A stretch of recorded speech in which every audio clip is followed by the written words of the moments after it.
We found ourselves nestled on the couch.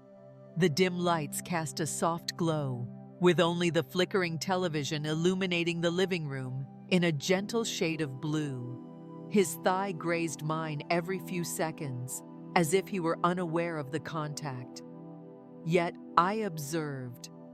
For years, I had been observing. The sound was barely audible. The house was silent, with everyone else having retreated to their slumber. My husband had taken something for his back and succumbed to sleep early, while his son, my best friend's boy, inquired if he could conclude the movie downstairs before making his way home. It was pure. It began in that manner, at the very least. Then his hand faltered. It lacked any sense of drama, no grand display, merely a hesitant, languid glide of his fingers lingering between us. They brushed against the outer surface of my leg. I stood still, my breath held tight in my chest. He left it where it was. I didn't either. With a sudden intake of breath, my chest swelled. The atmosphere grew unexpectedly dense. The flickering images on the screen had lost all significance, reduced to mere moving shadows. My heart thudded in my ears. I remained motionless, feigning that everything was as it had always been. Yet all had changed. His pinky finger curled with a subtle grace. It lay against my thigh, purposeful in its presence. Not a mere oversight, a decision awaits. His breath had become a gentle whisper. The warmth of his presence enveloped me. Then he turned his hand, palm facing upward. I gazed at it, ajar, anticipating. My fingers danced restlessly in my lap. I did not take it, yet I remained still, not rising from my place. He inched ever so slightly closer. The tension was palpable in his breath, a tightness that echoed through his side.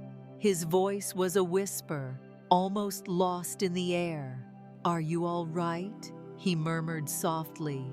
I inclined my head in agreement, and that was the only approval he required. His hand settled on my leg, warm and steady, a comforting presence, not forcing, merely asserting my presence. His palm pressed against my skin, radiating warmth. His fingers wrapped gently around my thigh, a touch that felt both soft and intimate, just as he had envisioned it. Countless times before, I felt compelled to do so. I remained silent. My breath became unsteady, my gaze fixed on the television. A character's laughter echoed through the screen, a sound both surreal and enchanting, as if it were an outsider, unfit for the space we occupied. Then his thumb shifted, a gentle caress tracing the delicate line of my leg, a subtle movement. Yet it shattered something within me. A knot formed in my stomach. My thighs nestled closely together. My fingers grasped the fabric of the blanket tightly, yet I did not intervene. As his hand crept upward, deliberate and gentle, I allowed my knees to part just a fraction. I'm uncertain of the reasons. Perhaps I do.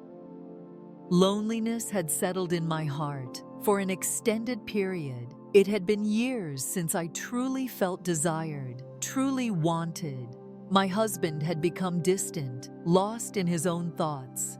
I ceased my efforts. I ceased my inquiries. However, this was an inexplicable tug, one that emerged from the depths of a long-buried past. I believed that silence would shield us from harm. I admit my mistake. He was the son of my closest friend. I once entered into the bonds of matrimony. He was in his 30s, still in the bloom of youth. I had aged, expected to possess greater wisdom. I ought to have been the one to establish the boundary. Instead, I parted my legs as his hand brushed against the inside of my thigh. Our lips never met, not at this moment. He averted his gaze, fixated on the screen, while his fingers lingered, drawing warmth from my skin. I pressed my teeth into my lip. My body turned against me, each cell surrendering to his caress. Every fiber of my being was in turmoil, insisting that this was not acceptable. I had to bring it to a halt. Yet I refrained, for the simple reason that I was unable to. He finally leaned in, not to kiss me, but to murmur softly, "No words are necessary. If that's what you desire, I'll cease." I chose not to respond. As his fingers brushed against the edge of my shorts, silence enveloped me, and I remained unresponsive, for the simple reason that I wished for him to continue. This evening is not suitable, not after all that I had laid to rest, not after all the moments I had reassured myself it was merely attention, merely comfort, merely nothing. He caressed me as if I were a treasure deserving of longing. It felt as though he had been waiting an eternity to draw near to me. Perhaps he indeed had. May divine assistance be upon me. Perhaps I had been waiting as well. As I finally turned my head and met his gaze, silence enveloped us, and I chose not to utter a single word. I have just pressed my lips against his. It was a gentle, hushed quiver, a lifetime of restraint shattering with a single breath. In that instant, I realized that there was no turning back from this. What actions would you take if the individual you were meant to avoid was the sole person who truly recognized your authentic self? That night, sleep eluded me. Long after he had departed, and despite the fact that I had secured the door and nestled into bed beside the man to whom I remained tethered by law, sleep eluded me, for the reason that all had transformed, and nothing could return. Should you have ever harbored emotions that remained unspoken, this tale may evoke a sense of recognition. Kindly consider liking and subscribing. The more time you spend with these tales, the more they will discover others who require them just as silently. Let us commence. I have been united in marriage for 21 years. We do not engage in conflict. We maintain a calm demeanor. Our conversations have become scarce. The gentle sound of dishes meeting one another, accompanied by the familiar, courteous inquiries. Did you eat? At what hour do you plan to depart? Could you please pick up some milk on your way back? Comfort in the known can sometimes evoke unease. At times, it seems as though a veil of numbness envelops the senses. The evening spent on the couch was not a spontaneous occurrence. It emerged from years of quietude, from fleeting glances exchanged across spaces devoid of warmth. Long ago, I ceased my requests for touch, and he ceased to offer it even earlier than that. The man who sat beside me that night had been a familiar presence for years. He was the son of my closest friend. Spent my childhood moving in and out of our home, slumber parties with my little ones, grilling gatherings, days by the pool. In those days, he would affectionately refer to me as Miss Laura, his voice still sweet and unbroken. Then it happened. Upon his return from college, he had grown taller and broader, somewhat overly confident in his own abilities. Not arrogant, merely observant. His gaze would find me in the crowd, a silent acknowledgement when the world around us faded away. And perhaps that was what pierced my heart the most, a keen observer in the midst of it all. There was a time, perhaps 2 years back, when he mended our fence following a storm. With my husband away, I ventured to tackle it on my own, wrestled with the gate for more than an hour.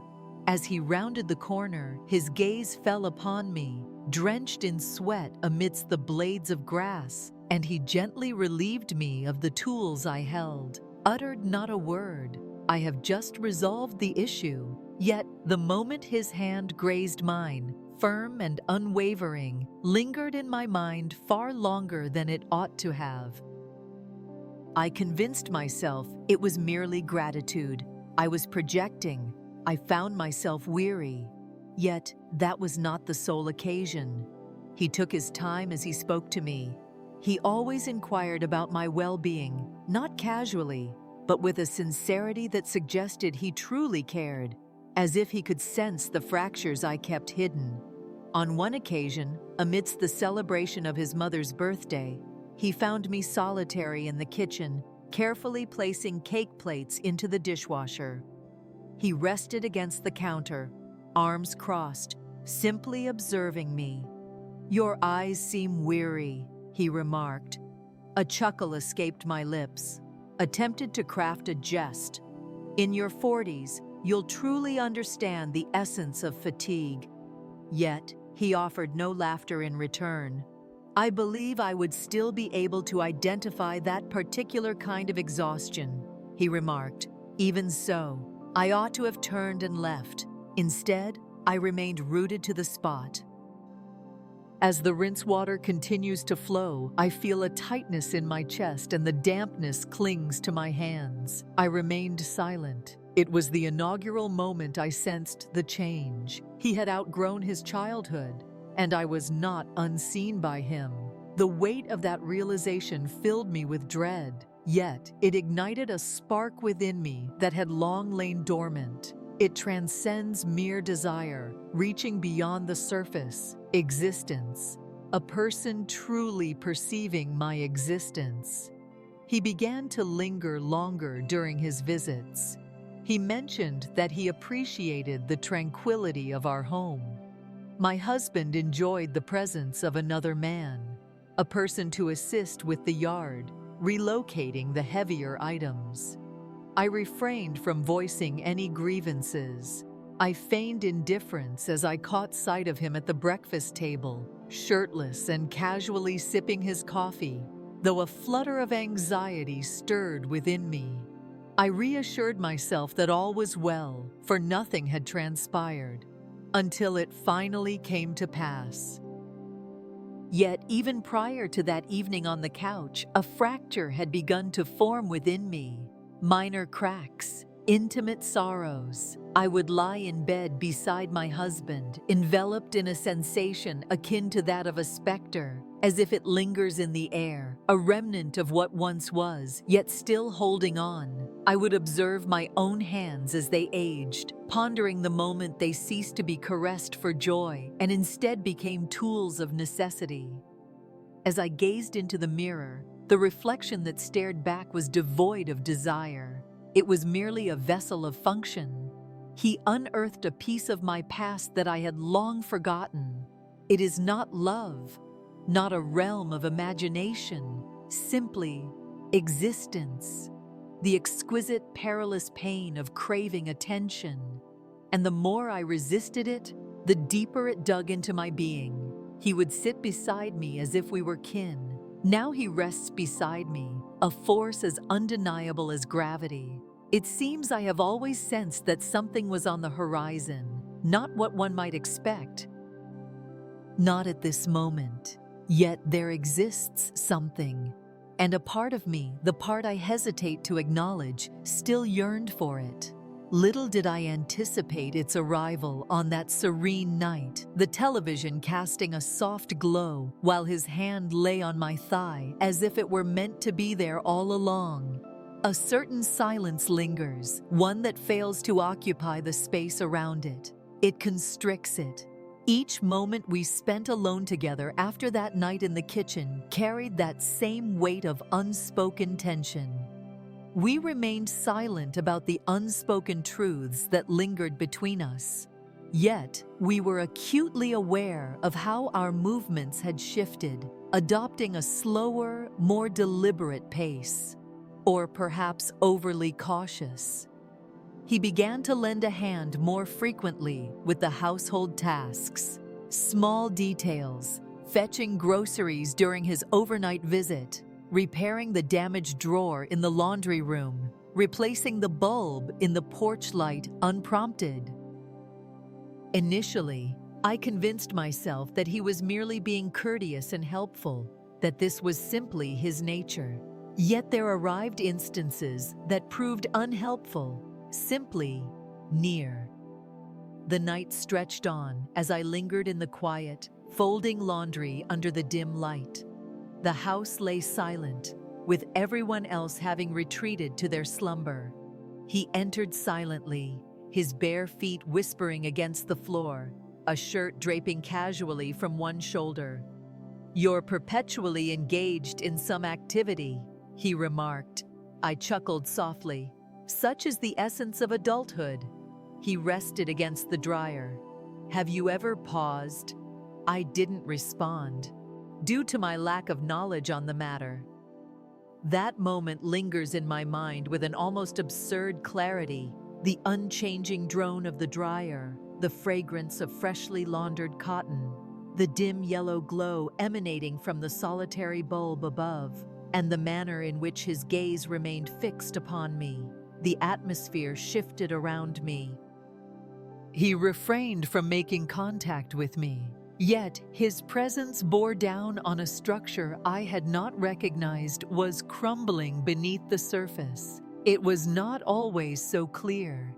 At times, it was the nuance of a gaze that held just a moment too long, a hand that lightly grazed mine as the salt was passed between us, a whisper brushed against my ear, cutting through the clamor of the room. We discovered the art of coexisting mere inches apart, never daring to cross that delicate boundary, until we finally did. One evening, my husband ventured out for a reunion dinner. Once more, it was just him and me. The children had ventured outside. The house loomed large, an expanse meant for more than just two souls, excessively silent. He lounged in the den, feet elevated, casually flicking through the channels as if he were a permanent resident. "I can't find anything decent," he muttered. "Why not give the old movie channel a shot?" I suggested, settling down beside him on the couch. "At least they don't feign superiority." He discovered an object in stark black and white. Humphrey Bogart. Leisurely conversation. Numerous eyes shrouded in shadow, with tendrils of smoke dancing through the air. We took our seats.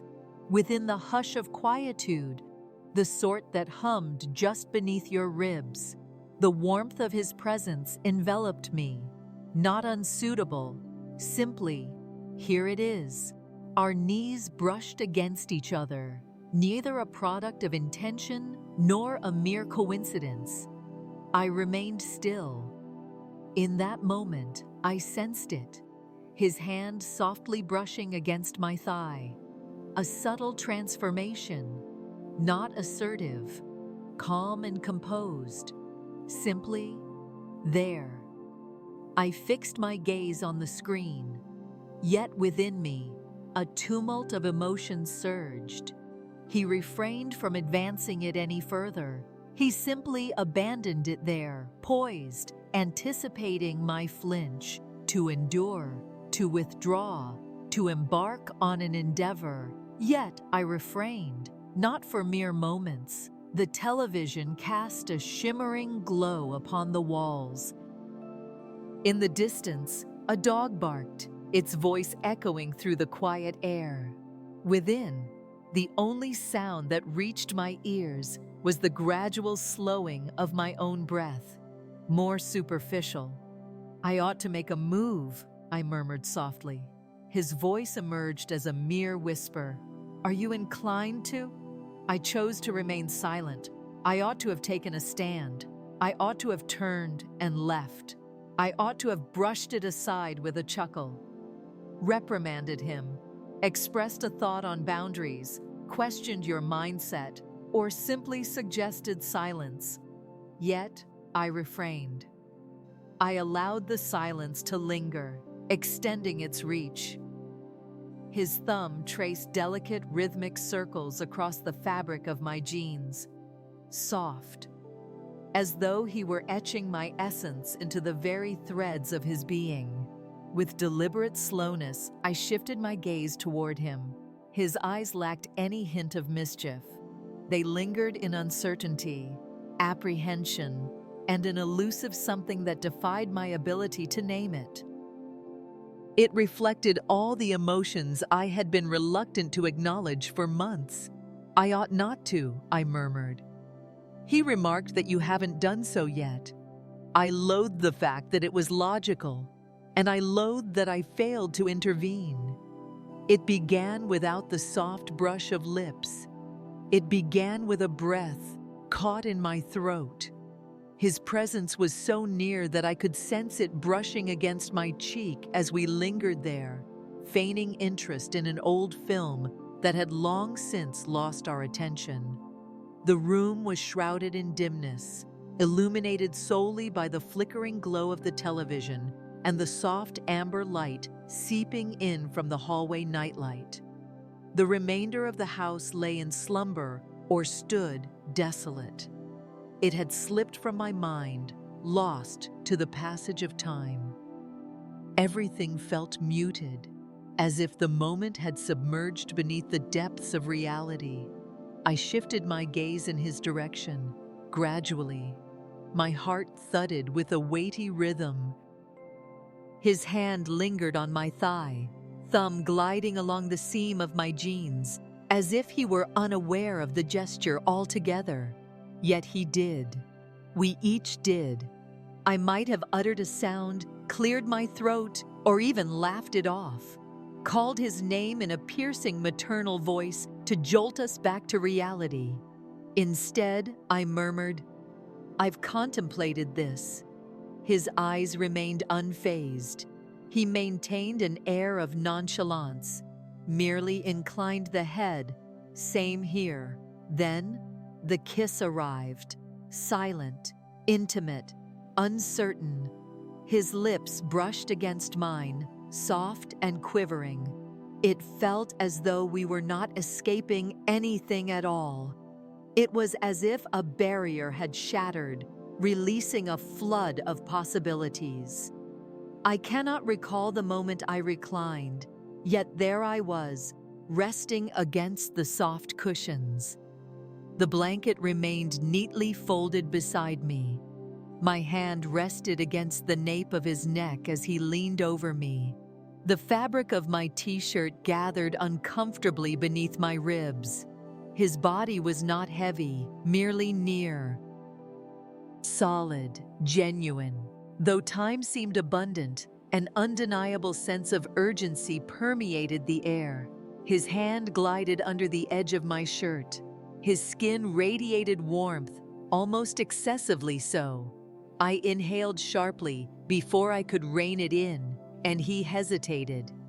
"I can stop," he declared. My hand rested gently on his back. "Refrain." I spoke too quickly, excessively eager. I feared that if I allowed myself even a moment more to ponder, my decision might waver. If only I had allowed myself to do so. However, I did not. I lifted my chin, shut my eyes, and allowed myself to embrace what I had longed for. Not merely the touch, but the experience of being truly seen, truly observed, not in the role of a mother, a wife, or a responsible woman navigating her 40s, merely as an individual who remained in search of something more. His lips traced a path down my neck, each movement slow and deliberate. Every breath he inhaled felt like a whispered secret, pressing against me with the weight of unspoken truths. I found myself shaking, not out of fear, but from the overwhelming sensation of every boundary crumbling simultaneously.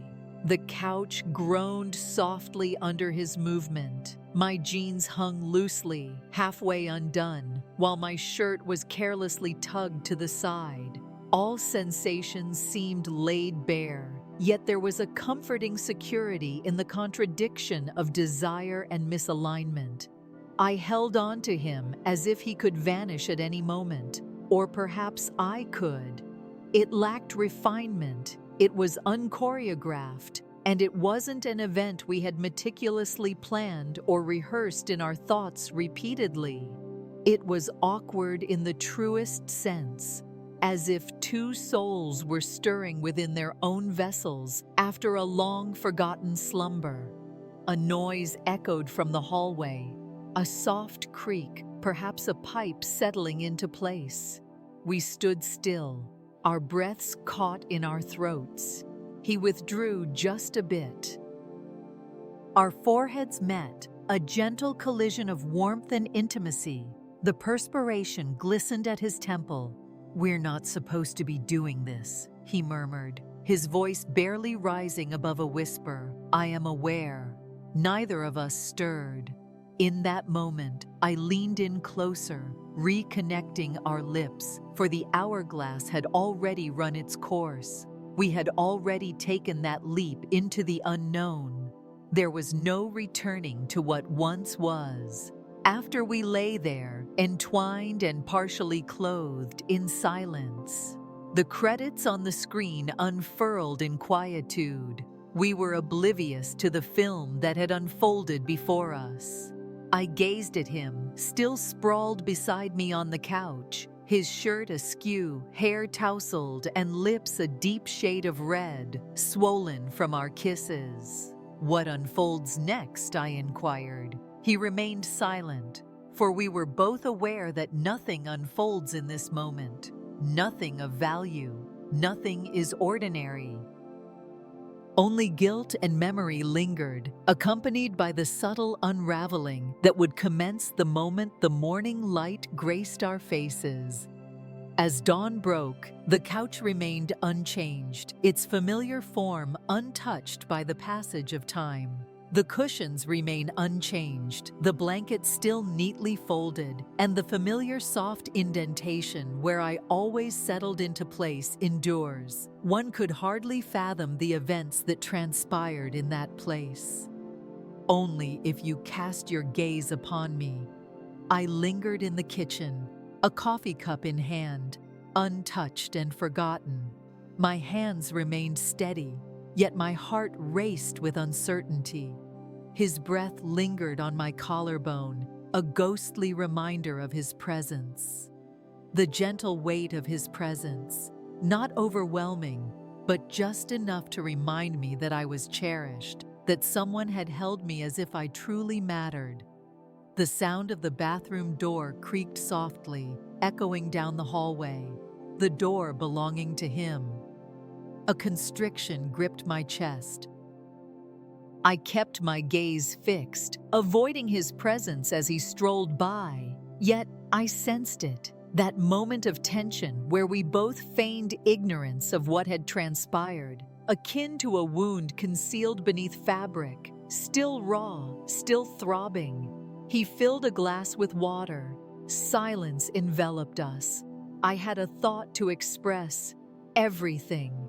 Yet the silence resonated more profoundly than any spoken phrase, and a part of me was filled with dread, fearing that if I uttered a single word, I would either break down in tears or plead for another chance. For that reason, it was the most difficult moment. The desire lingered on. It had expanded.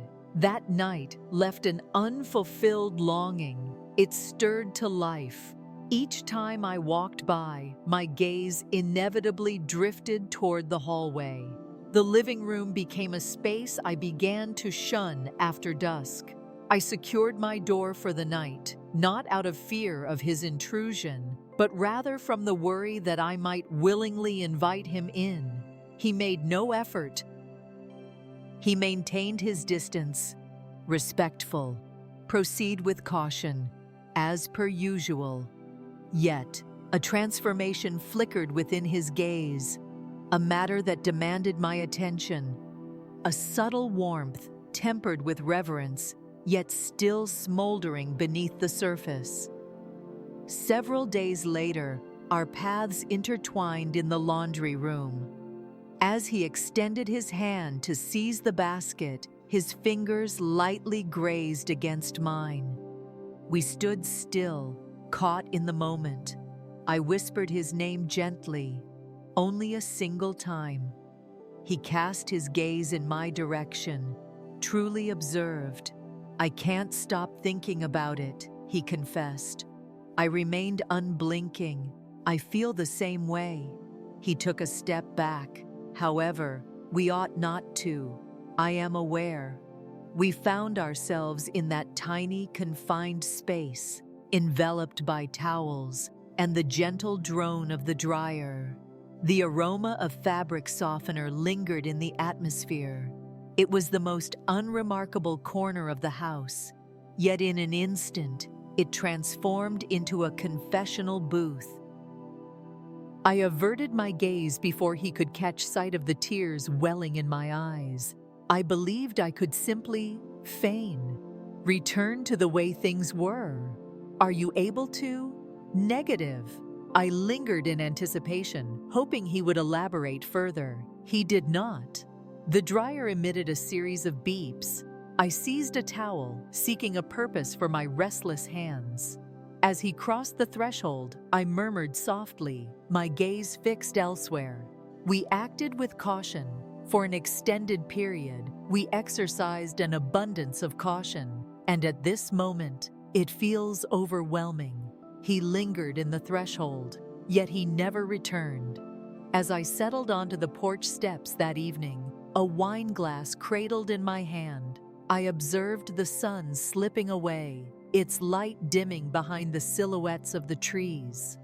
The light cast a gentle glow, rendering everything softer, as if it were attempting to deceive me into believing I was all right.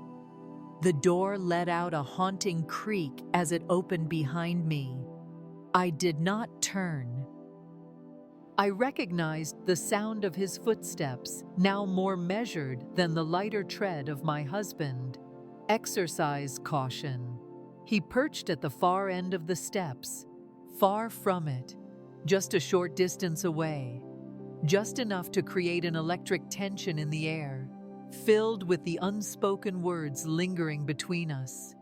"You've been unusually quiet lately," he remarked.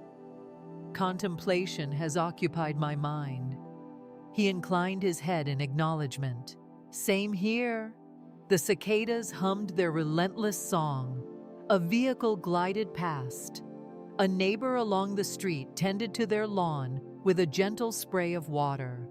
All that surrounded us appeared utterly ordinary. Such purity. "I ought to have prevented it from unfolding," I murmured. "Yet you did." "I am aware. I did not hinder your progress. I am aware of that as well." We both gazed into the void, my throat constricted. "I have no desire to cause anyone pain," I declared. "In that case, refrain from doing so." At last, I turned my gaze toward him. "You express that as if I have the power to reverse it." He remained silent. Within, the soft clinking of dishes resonated through the air. My husband was tidying up after dinner.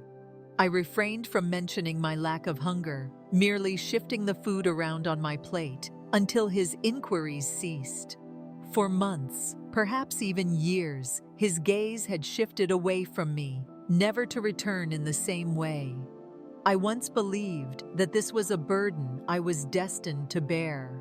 Then another person regarded me as if I held significance. "You want to stop?" he inquired. I inhaled deeply. I longed to return to that part of myself that resisted this path. Yet she has departed.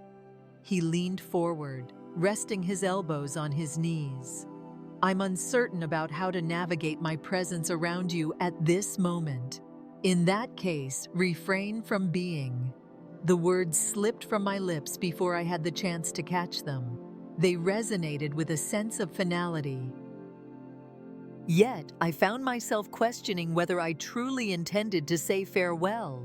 Perhaps I was merely attempting to safeguard the remnants of my being. Someone is bound to take notice, I added. He inclined his head in acknowledgement. It seems my daughter may already have an inkling of something amiss. Her gaze lingers on me at times, as if she's attempting to ensnare me in some unspoken truth. He rose gradually, as if the burden of it all was bearing down on his spine. I won't complicate things for you, he stated. I failed to utter a farewell. I never instructed him to remain. He descended the steps, traversed the yard, and entered the muted street where the shadows melded him into recollection. I lingered there until my wine lost its chill. As I stepped inside, my husband glanced up from the sink. "Are you all right?" I inclined my head in agreement. Yet the silence I carried within me responded in an unexpected way. As I reclined in bed that night, gazing at the ceiling, my own voice echoed in my mind, repeating endlessly, gentle, broken, fearful. For years, I maintained a profound silence. The depths of my emotions, the essence of my desires. In that fleeting moment of release, the world transformed entirely. Perhaps it was a mistake. Yet for a fleeting instant, it became undeniably tangible.